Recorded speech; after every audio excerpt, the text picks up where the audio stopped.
round 4 of the 2025 NTT INDYCAR Series, and we are at Barber Motorsports Park. Drivers, start your engines! Fire up, starting up. Command has been given. Okay, there's the command.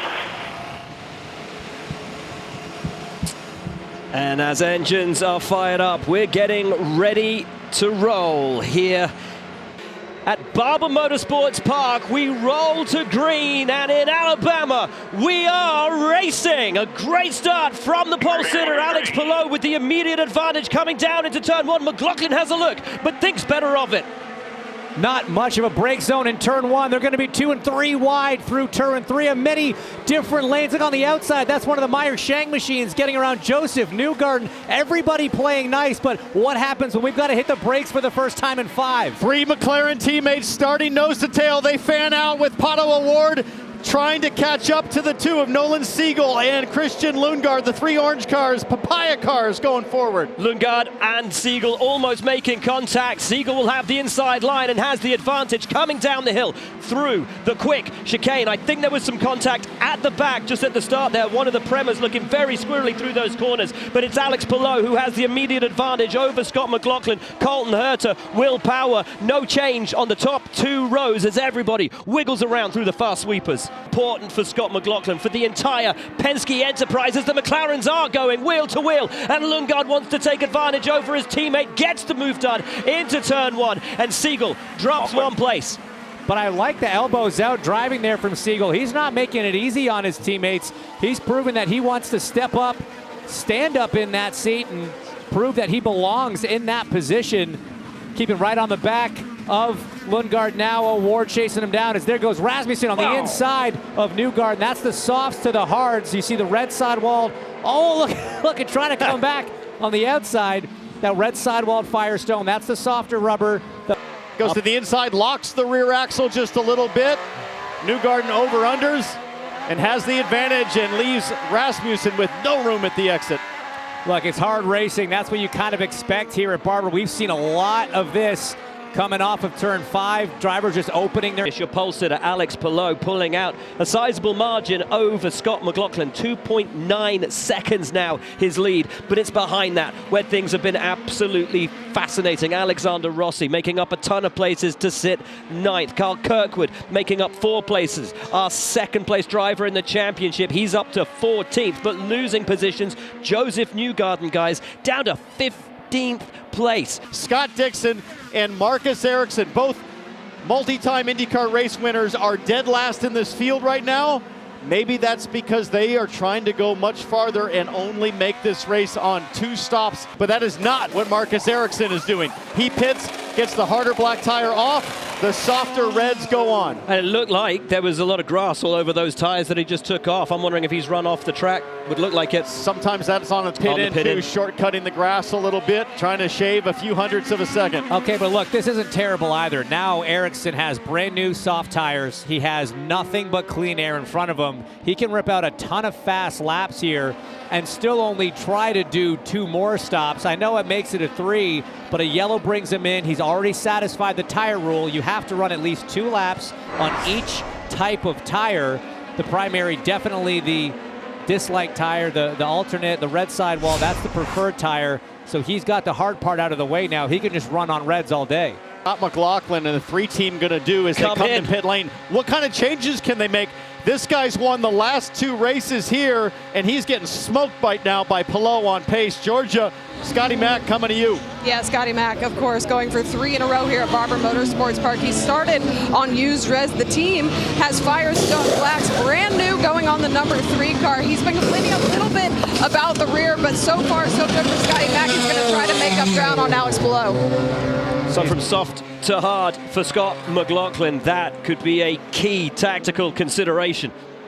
You see his teammate Will Power getting his service done as well. Alex Palou is just doing what he's done all year long, which is lead smoothly and trouble-free. It's just been an exercise in blissful perfection for this team. 20 laps in, long ways to go, but they are in control right now. You can see here what I was talking about in terms of just kind of that squirmy slide. Doesn't look too bad right there, but the tires look very clean from a degradation standpoint. You do see that dark line on the inside shoulder of the right front there. It's definitely starting to show some wear. You mentioned that lap time are going down. I was going to mention Herta was doing a great job taking it longer on those primaries than anybody else, Georgia. Yeah, Colton Herta took the attention of his crew. They're putting on a scuffed set of Firestone Reds, filling it up with fuel, and he's down the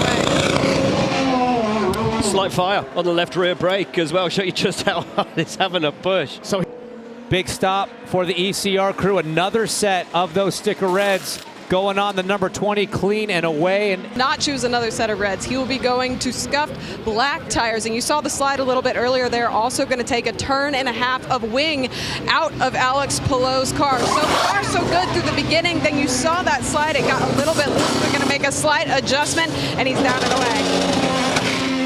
Couple of turns on that front wing. Palou is away. Where does he cycle out? Well, I can tell you Colton Herta only now is coming through the final corner to head down the start-finish stretch. Palou is out with consummate ease and ahead of Sting Ray Robb. A number of pit stop problems here today, negatively affecting so many drivers' races, both for McLaren, for Andretti, and for others. We will be back here in Alabama shortly. Back on board with Scott McLaughlin, currency of good ranchers. He currently sits third. Armstrong has come into pit, which has unleashed Palou back into the lead. Colton Herta is now second, 4.6 seconds back. Joseph Newgarden, tough weekend for this guy. Running 11th on a track that was a gimme top 5 for him for so many years. And frankly, the last several years have really been a struggle here. He hasn't had a finish inside the top 10 for the last 4 years. And Kevin Newgarden looking for some magic in the final 2/3. Take a look at our ghost car comparison on the top half of your screen. The lead car on the softer compound, that's Alex Palou on the hard compound. So same driver, same car. We're just comparing their fastest laps on the two different tires. Over here in turn 5, you see how that softer tired car can get after the power a little earlier and get a better exit. That added grip pays off in little ways through every corner around this track, and it adds up to about a half-second advantage over the course of a lap. Lap 39, pretty popular for stops as Dixon just has an edge coming to the timing line. that's a one-lane pit exit there, so Maluka's going to have to give up, but he does have the inside. Are they going to try it? No, okay. I wasn't sure how that one was going to shake out, but Maluka is thinking better of it as now that's Ericsson on the inside. He's going to clear the AJ Foyt driver. He's going to try to get around Dixon. There is a battle shaping up, though, for the final place on the podium, and potentially even more. Scott McLaughlin, Will Power, Pato O'Ward, and Christian Lundgaard were locked in that bottle. Now that Lundgaard has come into pit, who reacts the first? Will Power. Who else reacts? It's all going to shake out over the next couple of laps, and Jack is ready for us and ready for Will Power. Yeah, and Will was having some radio communication with the team saying that he felt like he had pace, he had speed. He just needed something to get in front of his teammate Scott McLaughlin, and he's just an absolute tiny bobble there. He's on the softer, used red tires. So let's see how this stint plays out for Will Power. He gets out just ahead of Pato O'Ward. There is Lundgaard coming through. Will go side by side with his teammate. Pato O'Ward just gets the jump on his teammate Lundgaard. So he has track position, but he does not have tire temp. Lundgaard will be in full send mode, looking to Lundgaard right here into turn 5. Here it comes. Up the inside on his teammate, gets his elbows out and says thank you very much, Pato, who will try to fight it back on the run down and underneath the bridge. Picture, so McLaughlin gets out ahead of all of them, but Lundgaard, unbeknownst and unseen by us, ahead of Will Power on track. Lundgaard makes quick work of Jacob Abel in the 51 there. Will Power will try to follow suit. Hot tires, because look how far back Pato is. Now is he going to try to lunge down the inside of 17? McLaughlin defensive going in, but he's going around the outside, inside of 17 for Lundgaard. Great pass. That is gorgeous from Christian Lundgaard. What a drive from this young man who has impressed so much time and again, race after race in 2025. Look at this, guys. Looking at the outside, has the outside line, switches it to the inside. That was clinical. As soon as McLaughlin took that slightly defensive line, drivers... Herta is also putting on a used set of reds. This is an important pit stop for the team if they want to keep their position. Oh, no! Not again! And it's a stall. A stall for Colton Herta as he tried to get away.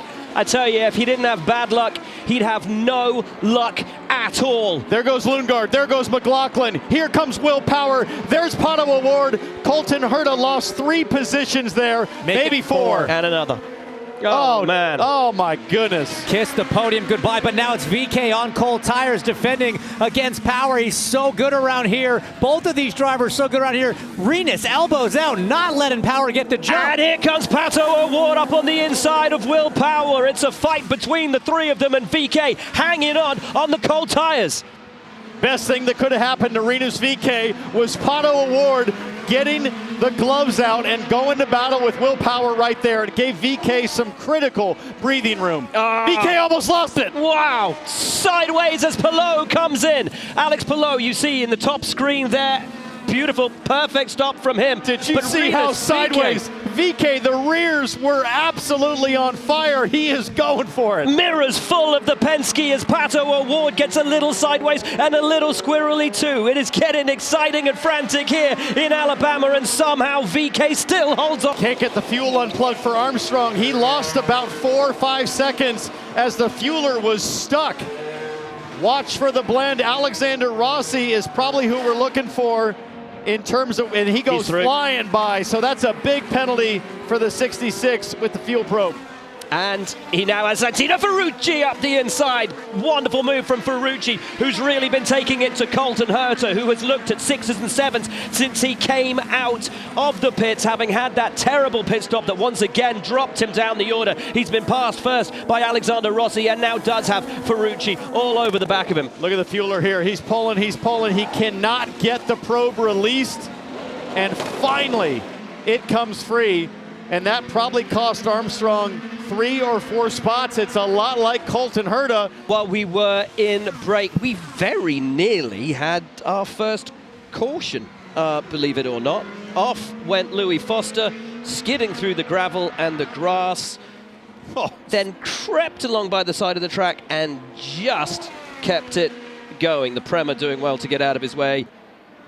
The number 30 here, and this is not what Palou needs. He does not. Oh, there goes. That's the gentlemanly move. Gentlemanly move.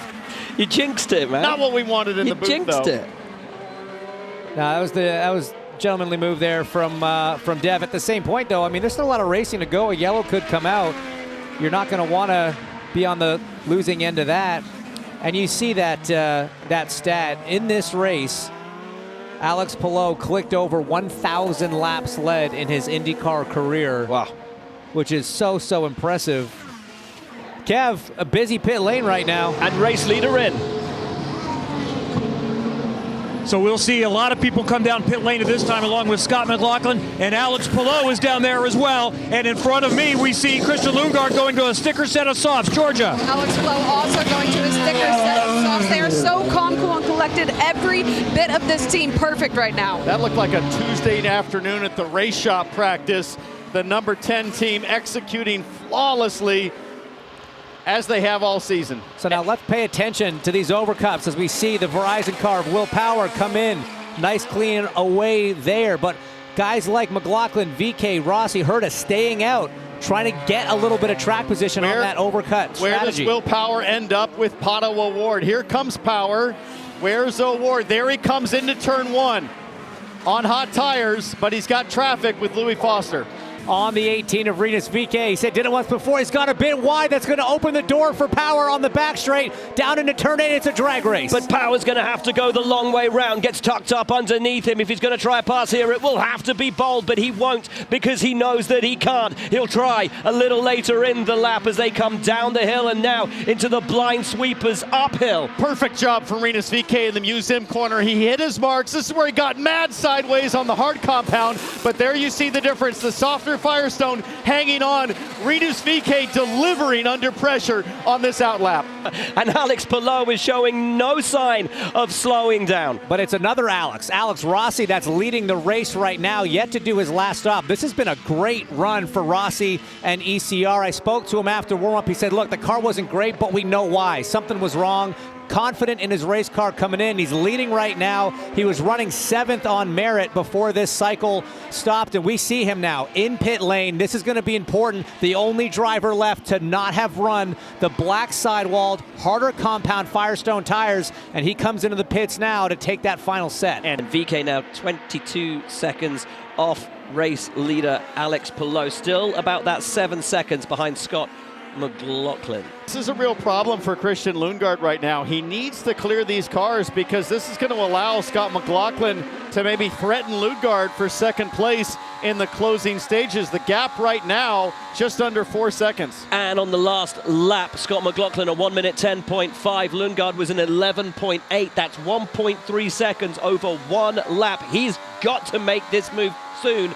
Really starting to get fierce and aggressive. Looking to the high side of Kiffin Simpson. That is close, nice. But he makes it work. That's a nice move from Christian Lundgaard. Needs to make these moves happen. Needs to make them stick. McLaughlin is cutting that gap down. It's just 3 seconds now between the two of them. And all of this, trying to get past Marcus Ericsson, who is defending his place on the lead lap. Now he makes the move. Now he gets it past. And boy, did he ever need to do that, because McLaughlin was coming fast on a day where we have had 3 pit stops for everybody. Alex Palou is already on his final lap here at Barber Motorsports Park. Guys, he has been perfect.